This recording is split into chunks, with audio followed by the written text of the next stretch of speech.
अस्सलाम वालेकुम। कैसे हैं आप लोग? उम्मीद है खैरियत से होंगे। आज हमने डिजिटल लॉजिक डिज़ाइन का chapter number 5 लेचेस and flip flops इस पर बात करनी है, तो चलें शुरू करते हैं। सबसे पहले हम जो चीज़ें आज पढ़ेंगे उसके बारे में देख लें कि कौन कौन सी वो हैं। Understand the sequential logic circuits, हम सीक्वेंशियल लॉजिक सर्किट्स को समझेंगे। Understand the triggering of sequential circuits, sequential circuits की ट्रिगरिंग को समझने की कोशिश करेंगे। अंडरस्टैंड द लेचेस, और लेचेस को समझने की कोशिश करेंगे आज हम। तो sequential logic circuits, sequential logic circuits क्या होते हैं?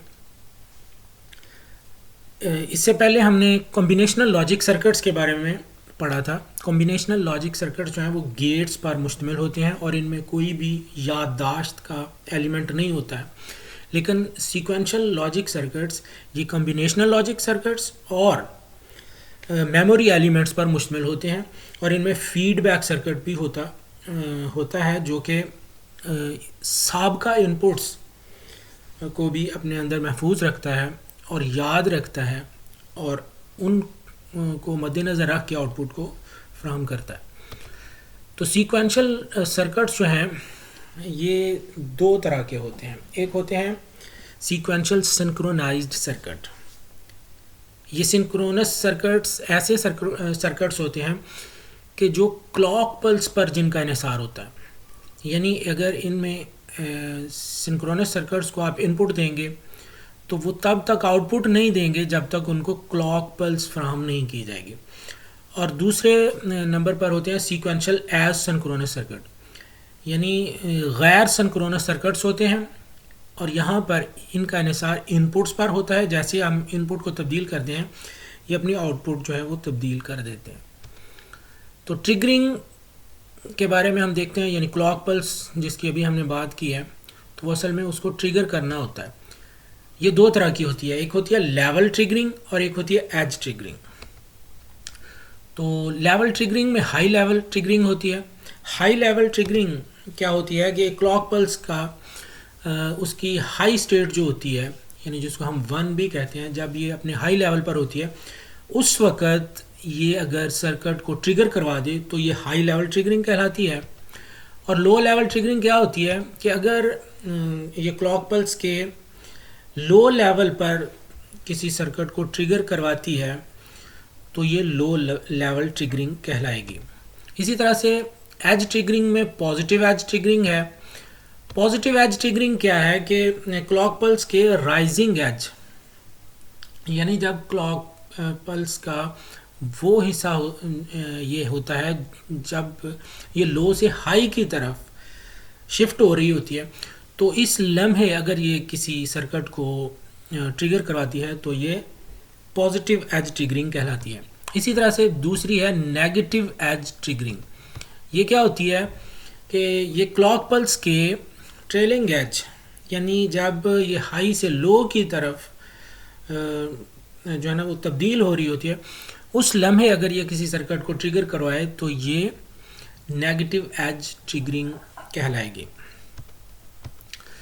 जी, तो उसके बाद हम लेचेस की बात करते हैं। लेचेस ये सीक्वेंशियल सर्किट्स का बुनियादी कंपोनेंट है और ये गैर सिंक्रोनस सीक्वेंशियल सर्किट्स पर मुश्तमिल होता है क्योंकि इसमें क्लॉक पल्स नहीं होती है, इसको क्लॉक सिग्नल नहीं दिया जाता।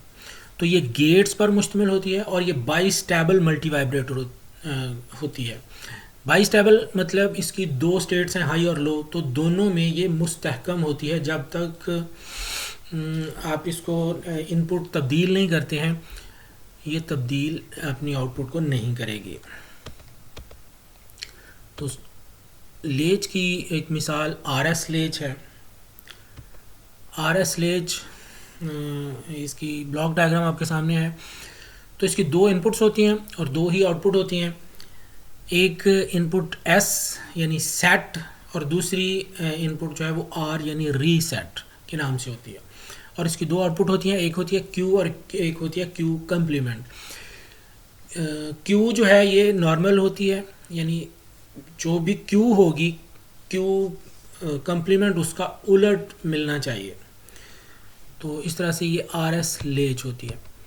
तो लेचेस जो आर एस लेचेस हैं इनको बनाया जाता है दो तरह से। इनको हम नैंड गेट इस्तेमाल करके भी बना सकते हैं, जिस तरह से ये आपके सामने सर्किट बना हुआ नज़र आ रहा है कि ये एक जो पहला ऊपर वाला नैंड गेट है उसकी आउटपुट को अगर आप देखें तो नीचे वाले नैंड गेट की एक इनपुट जो है उसकी पहले वाले की आउटपुट के साथ जुड़ी हुई है, और दूसरे नैंड गेट की जो आउटपुट है वो पहले नैंड गेट की इनपुट के साथ उसको जोड़ा हुआ है। तो इस तरह से ये एक लेच बन जाती है।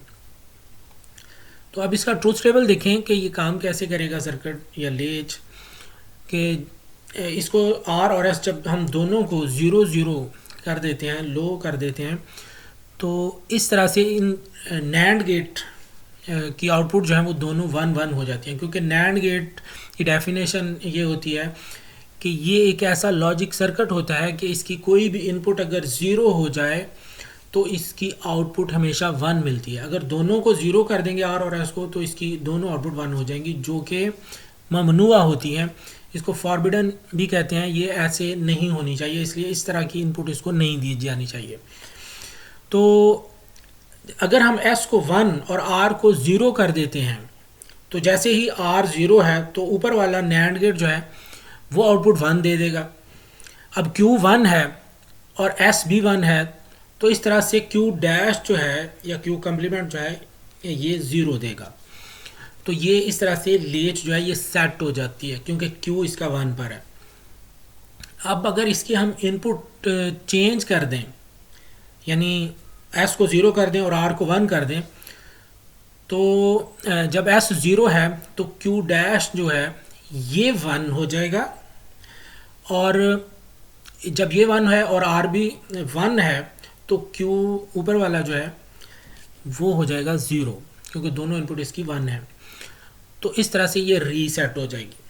और अगर हम आर और एस दोनों को 1 कर दें तो ये अपनी आउटपुट को तब्दील नहीं करेगा। जो भी इसमें आउटपुट इसकी सेव है वो उसको नो चेंज पर ही रखेगा, यानी उसमें वो उसको तब्दील नहीं करेगा।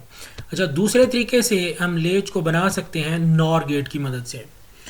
नॉर गेट भी ऐसे ही जोड़े गए हैं जैसे कि नैंड गेट जोड़े गए थे। एक की आउटपुट जो है वो दूसरे की इनपुट के साथ उनको जोड़ा हुआ है।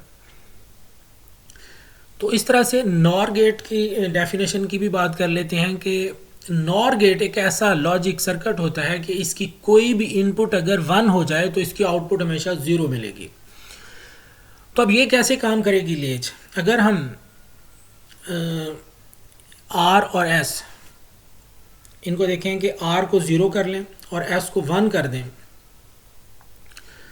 तो जब आर 0 है तो और एस जो है ये 1 है, तो नीचे वाले नॉर गेट की आउटपुट हमें मिलेगी क्यू डैश की, क्योंकि इसकी एक इनपुट 1 हो गई है तो आउटपुट इसकी 0 मिलेगी।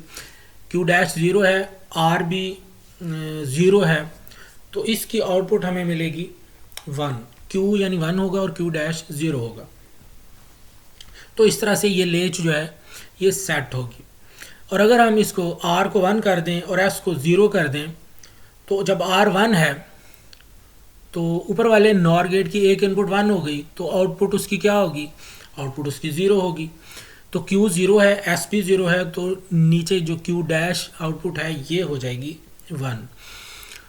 तो इस तरह से ये लेच जो है ये हो जाएगी रीसेट। और इसकी दोनों इनपुट को कभी भी हम 1 फराहम नहीं करेंगे क्योंकि ये प्रोहिबिटेड है, ममनुआ है। इससे दोनों आउटपुट जो हैं वो हमें एक जैसी मिलेंगी। और अगर इन दोनों को 0 कर दें, आर को भी 0 कर दें, एस को भी 0 कर दें, तो अब इस तरह से ये लेच जो है ये अपनी आउटपुट को तब्दील नहीं करेगी, लास्ट स्टेट जो भी थी उसी बार इसको होल्ड रखेगी। तो इस तरह से ये लेच जो है ये काम करती है। उम्मीद है आपको इसकी समझ आ गई होगी। तो अगर आपको इसमें कोई भी क्वेश्चन है, कोई बात समझ नहीं आई है, तो वो कमेंट करके आप ज़रूर पूछिएगा। अल्लाह हाफिज़, बहुत शुक्रिया आपका।